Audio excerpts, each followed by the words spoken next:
Hello and welcome live again to the World Crypto Network. Guess what, guys? Yesterday I had so much energy because I was sleeping again in a hammock. Now that I finally am back in Ravensburg where I live. But guess what? It's already time for me to no longer sleep in a hammock, but I'm back in a hotel, and that means I have to sleep in a bed. Horrible. But nevertheless, I still have a bunch of energy left, and let me use this to introduce you to a conference that I'm currently at here in the beautiful city of Leipzig in Germany. And let's directly get into it, because this truly is a quite unique and um, quite interesting workshop. It is the Hayek Summer Workshop on monetary policy, financial crisis, and political instability. That sounds really interesting.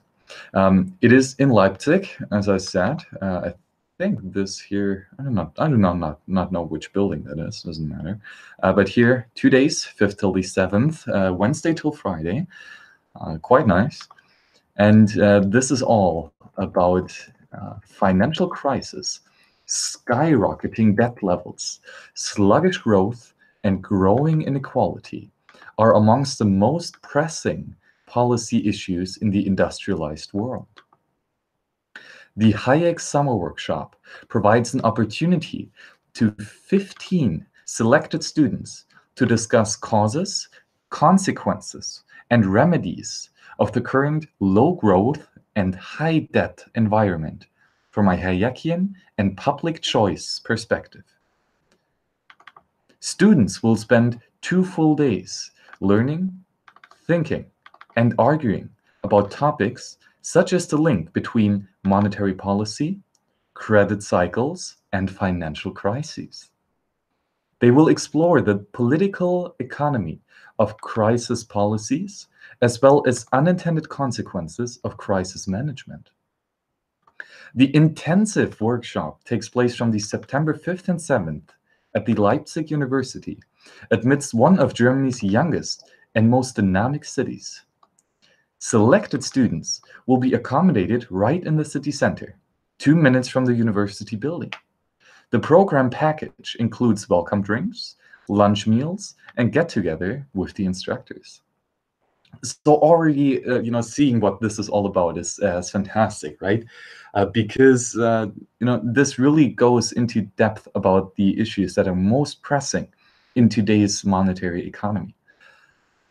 And of course, the link between monetary policy that is enacted, well, mainly by central banks, but also, of course, by other banks and by retail banks and commercial banks, more broadly speaking, and how this affects credit cycles, which of course are not just limited to the monetary policy, but also to the entire economy in general. And credit cycles, they can be quite small, or when they turn out quite large, they are a full-blown financial crisis, just like the one we've experienced since 2007. And the interesting thing here is the unintended consequences of crises management.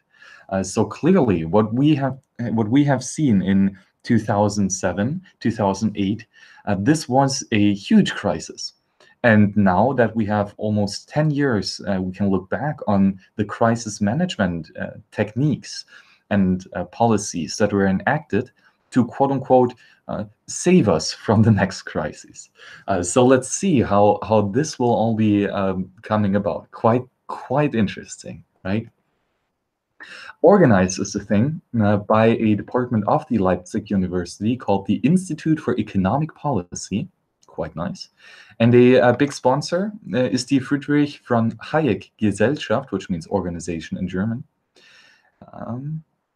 And yep, those are the two main organizers and sponsors. So I'm really thankful here, especially for the sponsor, who made possible that they can accommodate these 15 students, which of course I'm one of them. And I thank them very much for providing me a roof over my head and some nice things to eat and a couple maybe beers to drink.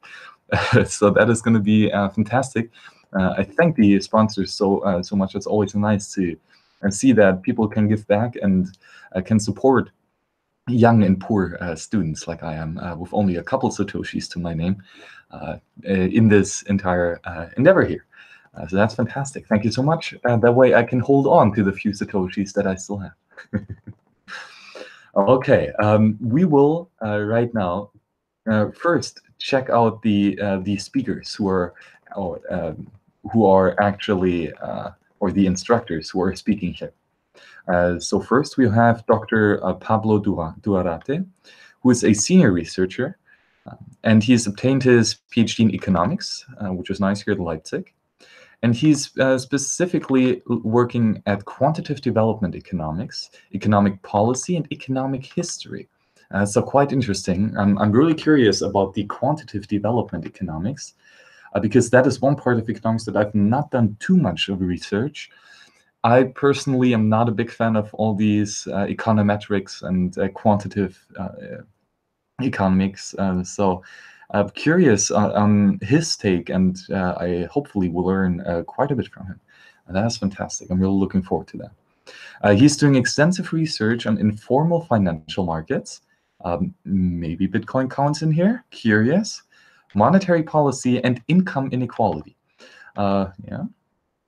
Interesting to see. I do think that there are many misconceptions about income inequality. So interesting what Dr. Duarte has to say about this. Further, we will have lectures from Dr. Alexander Fink, who is also a professor at the Leipzig University, and he has his PhD also in economics at the George Mason University. And he writes specifically about political economy, which is, of course, interesting. Political donations, that is what he's lately writing. And what you can see here on the right is that I hope I'm presenting to everyone. Oh yeah, I am. Good. Okay. Had to double check that. Look at that. It's an infinite tunnel. But yeah, you can see here on the right the donation address for the Purism Fund. So this is unfortunately, not unfortunately, I'm glad that I'm not a politician, but this is not a political donation. But I might talk to Dr. Fink specifically about the possibility of doing donation fundraisers with Bitcoin. State-owned lotteries, because that is what we have here in Germany. The state actually makes quite a lot of money convincing people that they should gamble and throw away their fiat money and give them more fiat money, which is, of course, nice. Tax incentives, well, taxation is theft. I hope we all know that. For the timing of marriage, that is actually something that is also quite prevalent in Germany. Because many people really only get married in order to be stolen less. And of course, that is then one form of self-defense and defending your property against the thieving thugs, which call themselves government. So curious on his take here. We also have here Dr. Andreas Hoffmann, and he's a teacher here again at Leipzig University, and specifically at this Institute for Economic Policy. Also has the PhD, of course. By the way, doctor is the German title for PhD. He writes on international finance, again, interesting here on how Bitcoin plays in there, and monetary policy. Latest research, financial repression in Europe. Actually, I might go later a bit into the required reading for this course. And his work on the financial repression in the euro is fantastic. So, you know, I've been saying that for a while, that we are living in this in economic warfare. And, you know, this means that, you know, we have to analyze how specifically this plays out and which tools are being used in this warfare. Macroprudential and monetary policy in emerging markets. Interesting, because, well, maybe could you count Bitcoin as an emerging market as well? Let's see, not entirely sure, but why not? Then we also have Professor Dr. Christian Hoffmann. So he's not just a teacher, but a professor at the Leipzig University, and also has a PhD. I do not know in what subject, though. He is focused on strategic communication management, financial and political communication. Quite interesting, with a particular focus on the challenges and opportunities provided by quote-unquote new media. Curious what he means here with new media. What I'm quite interested in here is how the open source aspect of course, software, but also in Bitcoin will will change the political and financial communication in general. So now, because we have a open source money, right, where anything and everything is completely transparent and communicative, what does this mean for for the money, for the economy, and for the people using it? Quite interesting. Quite interesting. And again, we have then here, I think last but not least, Professor Günther Schnabel, and he is again at Leipzig University, and so it seems like all these professors are lecturing at Leipzig, and he is researching on monetary integration, interesting on how well Bitcoin can be integrated monetarily, exchange rate policies, no such thing as a exchange rate policy in Bitcoin, free trade all the way through, right? And the current account imbalances, quite interesting. There are a couple account imbalances in the central bank and retail bank sector. Boom and bust cycles in financial markets. Really interesting because I especially want to go a bit deeper in how we might have a boom and bust cycle in Bitcoin as well. Not necessarily in the price, but more specifically in the hashing power, in the security market, and with the accumulated proof of work. Of course, that was subsidized by the high inflation rate in the early days, which is always the start of the boom and bust cycle. Quite curious on what Dr. Schnabel has to say. His latest research is on distribution and growth effect of unconventional monetary policy. Guess what is so unconventional? I guess that depends on what the current convention is, the current consensus, and that is unfortunately on a global level a fiat monetary policy. And now with Bitcoin, we have anarchistic and voluntary and liberal monetary policy. So that might be quite unconventional. Curious on what Professor Günther Schnabel has to say about that. And these were all the professors that are going to give hopefully amazing lectures, I'm quite sure. And I'm really interested in talking to these guys in between and after the lectures about all the stuff that we are going to talk about here. And of course, I do try to get all of these guys onto the WCN live show here sooner or later, and simply because they are amazing researchers, amazing economists, and amazing teachers. And that might be quite valuable content for you guys to get their take on it as well, because I do not think that the lectures will be live streamed, although I'm not 100% certain. I will have to double check that. Maybe we will live stream, I do not know. Let's see. Okay, let's get into the workshop program. So this is today. Got pushed back by 1 hour today. We're going to start brief introduction, and not much to say here. And then first get together, Oscar. Looks like a bar, maybe a restaurant. They, again, thanks to the amazing sponsors, we got a main dish and drinks included. I'm telling you, we got good beer in Germany, and maybe we'll get one or two as well. But the thing is, I grew up in Bavaria, and that means that that is like the pinnacle of beer culture. And now being in the northeastern part of Germany, I'm quite curious on how the beer is here and if it is tasty. But my expectations are high. So then tomorrow on Thursday, this is actually the day where, well, the interesting part is going to start, right? So we are going to talk in the first section on monetary policy, cycles, and crises. Quite interesting. All these lectures will be 1.5 hours, as I think, so really in-depth. I like that. And the first one by Professor Dr. Schnabel is on monetary policy and credit cycles. Of course, credit cycles only arise with an increase in the money supply, with the inflationary monetary policy that will shift that will tend to lead to overconsumption on the consumer side and malinvestments and misallocation of resources on the entrepreneurial side. So interesting what Dr. Schnabel has to say about this here. And he's going to do another lecture directly after the break about monetary policy, imbalances, and crisis. Interesting, because as I said, the main imbalance that inflation causes is the imbalance between the malinvestment and overconsumption.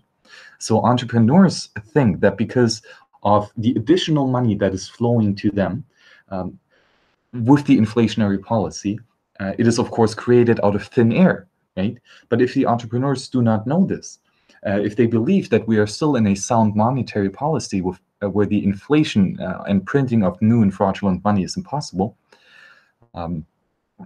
then this means that they might assume that it comes from savings, that people or consumers withhold their gratification and their consumption to a uncertain future. But of course, this does not happen, and this will lead to an imbalance right here. Further, then, because of the cheap price of money, the low interest rates, the consumers are incentivized to consume much more and much sooner, which then both combined, the malinvestment and the overconsumption, leads, well, to heavy malinvestments. The second part of the first day will be about government failure. There are quite a couple of these, right? This is made, the talk is given by Dr. Fink, and he's also given the second one on interest group behavior and lobbying. Quite interesting, because those two together are a nice combination, because of course the interest group and lobbying directly lead to government failure. Because the government will only take into consideration the information that they get from those lobbyists, and of course they will only do work for these lobbyists. There's a dispersed cost of being active in politics, and a quite centralized benefit. So everyday people are not going to be that active in lobbying, but only a selected few individuals or companies will be quite active in lobbying. And of course, these selected few will go out and try to push deregulation towards their benefit and towards the detriment of the other participants in this economy. Really curious what Dr. Fink has to say here. This is a fascinating topic. I hope you agree with me here. Afterwards, get together at the pilot, foods and drinks included. Thank you again for the sponsor. Friday, second day. Topic overall is united consequences, unintended consequences in emerging markets. Both Doctors Hoffman, I think that's Andreas and that's Christian Hoffman, will give the lectures here. The first one is going to be on capital flows and overheating. So capital flows, that is both a temporal aspect. So capital has to be invested today in order to produce something that will be then consumed tomorrow, right? So there's a temporal aspect, but there's also a capital flow in the production stages. So for example, if you have an apple, that would be the raw resource, right? The raw material, the natural resource. And you could make this capital, here capital is non-homogeneous, in this capital of the apple, you could transform it with cooking into a apple mousse, right? A little apple soup, for example. And this means that you have now shifted the capital to a higher production stage. Now moving from a raw apple to a cooked apple soup. And curious how this will all play out with overheating, especially if this shift in the production stages works in a way that is not the most resource efficient to the overall consumer needs in the economy. Quite interesting. Then this is one that I'm really looking forward to, the discussion on financial repression, because that is, of course, what Bitcoin is breaking, right? New York Times, January 3rd, 2009. Chancellor on brink of second bailout. That is financial repression, because you use the money of the citizens via, of course, taxation, which is theft, and inflation, which is hidden theft, especially with legal tender laws. and you use this money to prop up a bad company, a company that is not doing a good service to the consumers, and you are supporting and you are, of course, then giving the true good companies, the companies that are providing a valuable service, you will decrease their ability of being profitable in this market. Quite curious. Lunch and talk. So that's interesting. I think that we might just hang out with Christian Hoffman here at the Moritzbastei. Quite cool. Again, thank you very much for the sponsors for including the lunch. Unintended consequences of advanced economies. So cool. They differentiate here between emerging markets and advanced economies. Advanced economies, of course, are the prevalent fiat currencies. That's the US dollar, that is the euro, right? And here we see a lot of inequality, right? The middle class is decreased all the time, and the 1% of the 1% get richer and richer. So clearly, this current monetary policy breeds a lot of inequality because, well, it favors a few selected, those that do the lobbying efforts and are in control of the government and control where the capital flows are going. And they disproportionately affect negatively than the average guy, the average Joe just using money for everyday remarks.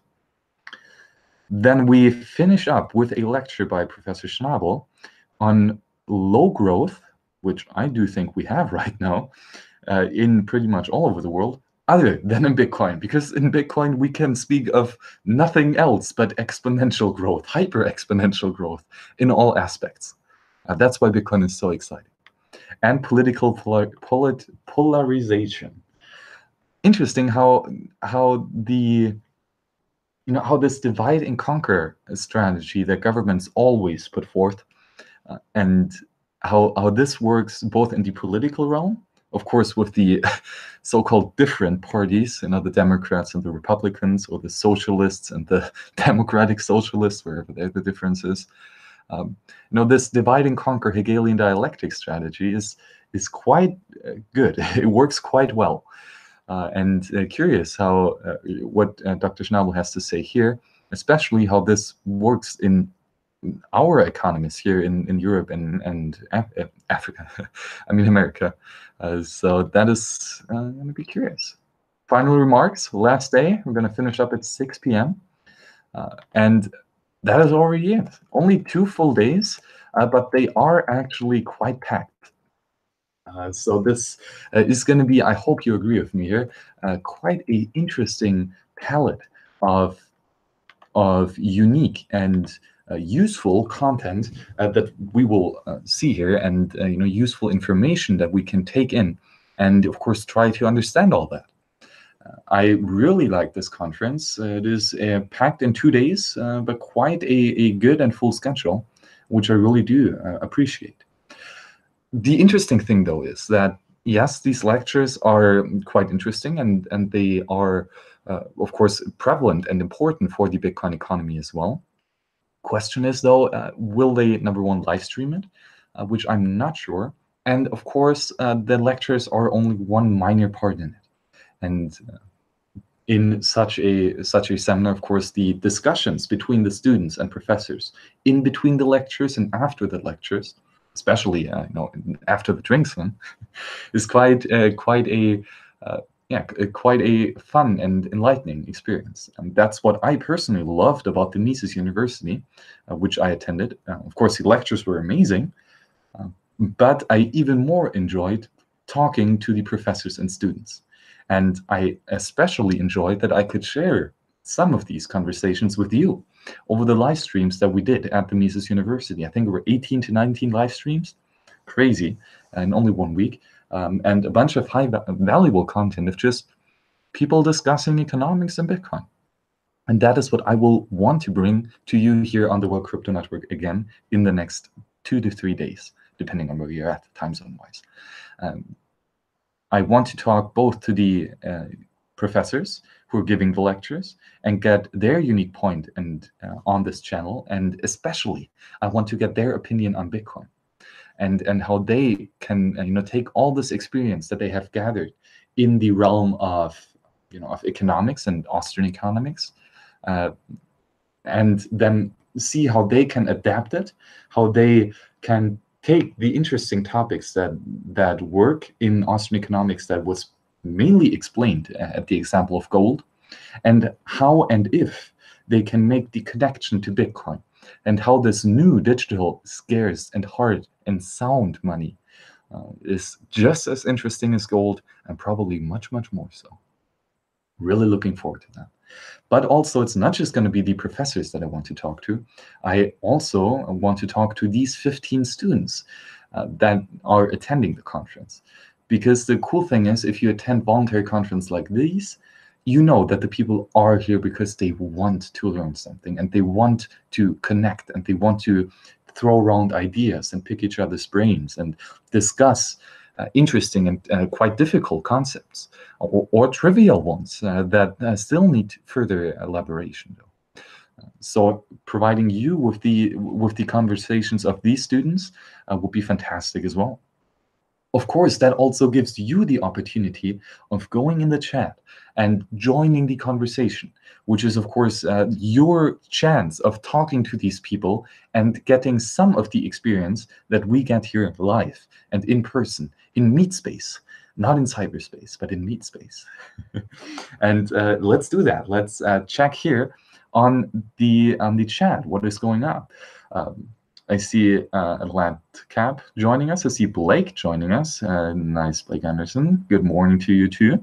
And 23 Yuvas again. Cool. Blake says free markets is equal to economic mobility. Well, quite interesting, right? If you cannot leave, you are not free. And if you cannot leave because your capital and your goods are locked up in meat space in a physical location, that decreases your freedom. Now, with Bitcoin, you can not lock your capital in meat space, but you can lock it in cyberspace, and that in information space, of course. So 24 English words, write a little poem out of that, memorize that poem, and walk around carrying billions and billions of Satoshis in your mind. Isn't that amazing? Blake, I absolutely agree. Free markets is economic mobility, and Bitcoin will increase economic mobility upon other things. Blake further says that money being created through debt generated, it's a sign of the times. Oh yeah, interesting, because the current fiat monetary system does not work like Bitcoin with a proper quote-unquote commodity money that is just a good, a thing that you pass around. That is how money should be, according to Austrian theory. How the fiat system kind of misdrew this idea is to say, well, yeah, you can have this thing that you pass around, but how about we say that I will pass you this thing in the future, maybe, and this claim on me giving you a thing in the future, maybe, is now the money. Well, that doesn't really make too much sense. I actually want to have the thing right now. I want to have the money proper right now. Not some debt, not some sort of custodial risk or counterparty risk. And yeah, absolutely, Blake. The debt system currently leads to a culture of indebtedness, of not taking care of things today, but postponing it into the future, and of not saving up for the future, but rather consuming right now, going into debt further and further and further. Of course, that in some sense is nothing more or less than, well, it is kind of like slavery, because you have to work and work and work and give a proportion of your income and your, of course, therefore your labor, your time, your energy, your human ingenuity to these persons that have granted you this debt. And of course, if the people grant more debt than you have stuff to pay back, that makes you their slave, quite literally. So yeah, stay out of that if you can. Try to save money rather than overconsume it. That would be my take on it. Audio video tweaker says, or he's replying to Blake, it's hilarious to see how Keynesians and such think that issuing a new credit card to pay off the last one will result in solving the debt problem. Exactly. That's what it's all about. That is what the current fiat system is doing. The government is taking on more debt and more debt and more debt, and just continuously doing that. I mean, come on, this will collapse at some point. It's a pyramid scheme, right? It's a snowball effect. It will get bigger and bigger and bigger, exponentially so. And we humans are not good at visualizing or imagining exponential growth, but it's quite scary. It's nice when we see the price of Bitcoin grow exponentially and the usability of Bitcoin growing exponentially. It's not too nice to see the debt of your government growing exponentially, because this debt of quote unquote your government that is actually something that your children and your children's children will have to pay back. So the things that we have consumed over the last 100 years, we are paying back right now, and we will be paying back for the next 1,000 years, depending on how long these nation states last. Let's see how fast Bitcoin can. Let's see how fast we can reach Bitcoin hyper Bitcoinization.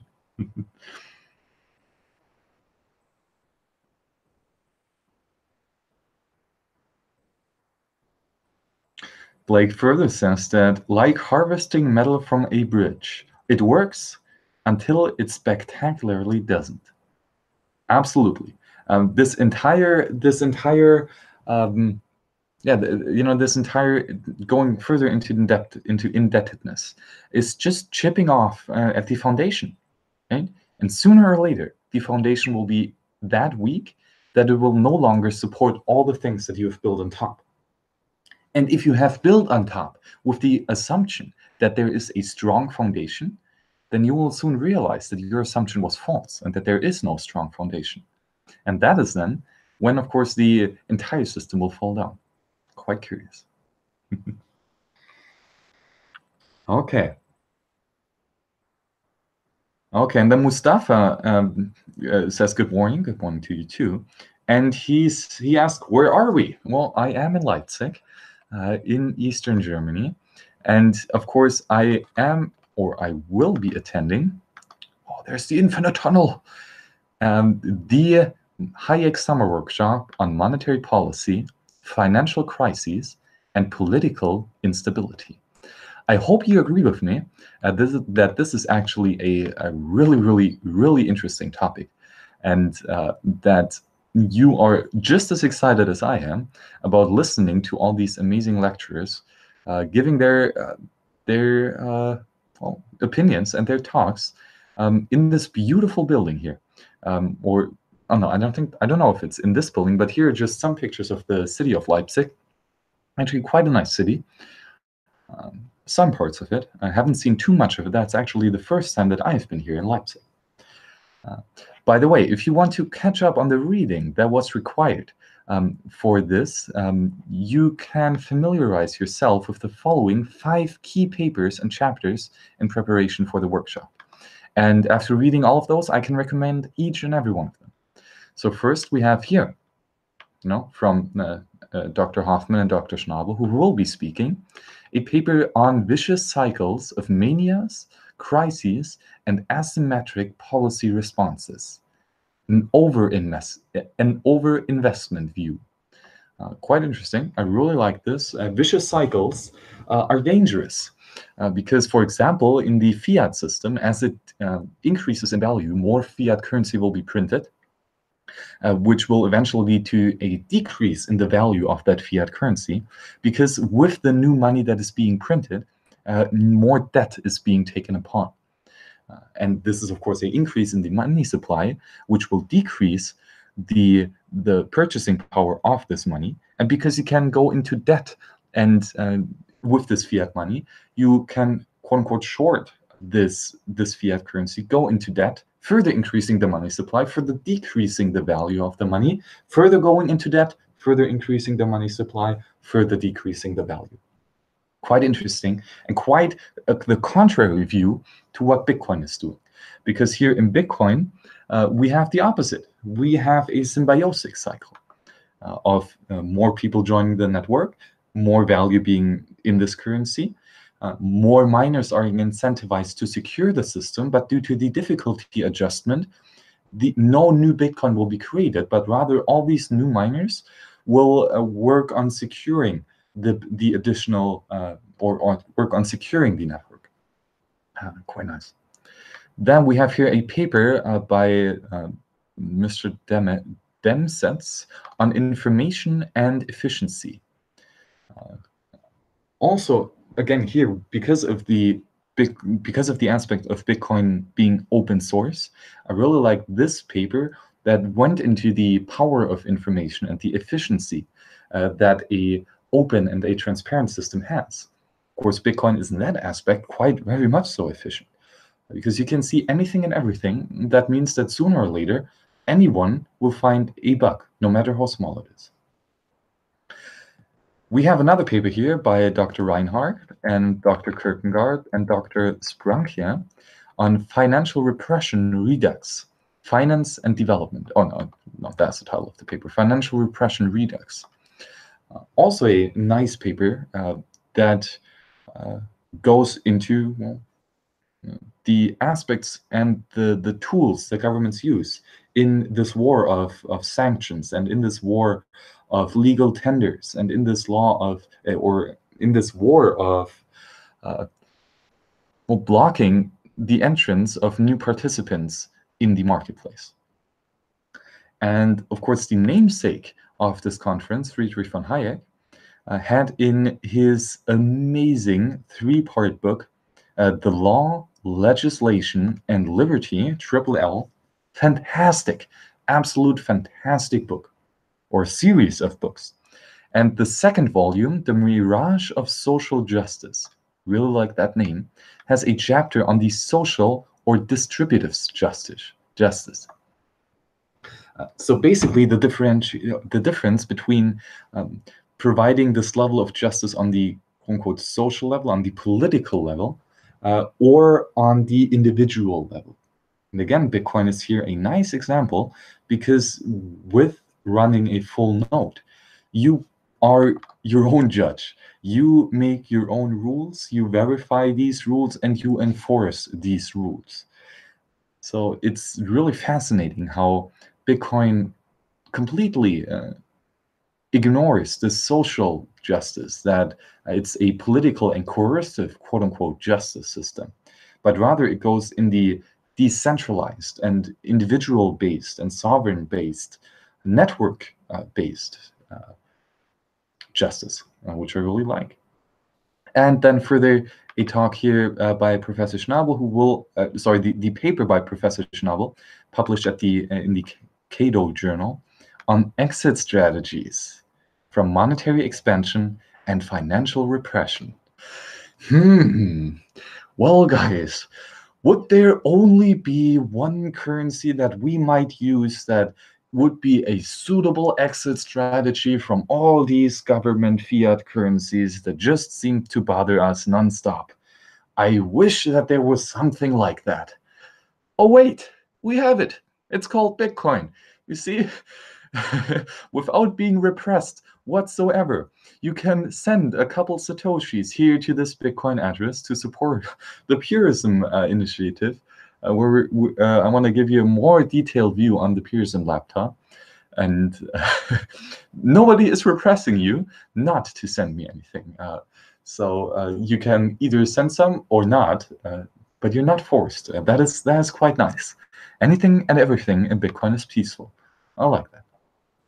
So, as you guys see, the topic here, or all these topics here at the Hayek Summer Workshop, are really interesting. They are quite cutting edge and really important to our current times. And it's really interesting how they apply to Bitcoin and how Bitcoin applies to all these theories. So I'm really stoked and really excited to attend this conference. And again, I want to thank the sponsors for providing the scholarship. That's fantastic. Again, free and voluntary market. The people that already went through their studies, that already now gathered all this experience and have long and full working jobs and have accumulated a lot of capital, now are giving back to the younger generation in form of sponsorships and scholarships. So again, why do we need to go into debt for getting our education? I don't get that. Most of the information is free. On your phone, right? The Library of Alexandria in your pocket. You can get all the information that you like, anything and everything for free, pretty much. And then all you need is just, the time and the effort of the lecturers if you meet them in person. And of course, the venue and all that stuff has to be paid for. You need a roof over your head that needs to be paid for as well. And of course, this is something that you have to pay for, but it's not necessarily something that you have to pay for. These sponsors can and do, in a free and voluntary market, support the next generation. So absolutely. Guys, thank you so much for joining me here in this really quick introduction to the Hayek Summer Workshop here in Leipzig. Again, I'm excited for it. I hope you are as well. And I'm trying to bring you a bunch of nice content here, and let's see where it takes us. I have no idea how it's going to be, but I do have a quite good feeling about it. So let's see. I'm looking forward to it. Thank you for joining me today, and see you later or tomorrow. Don't know.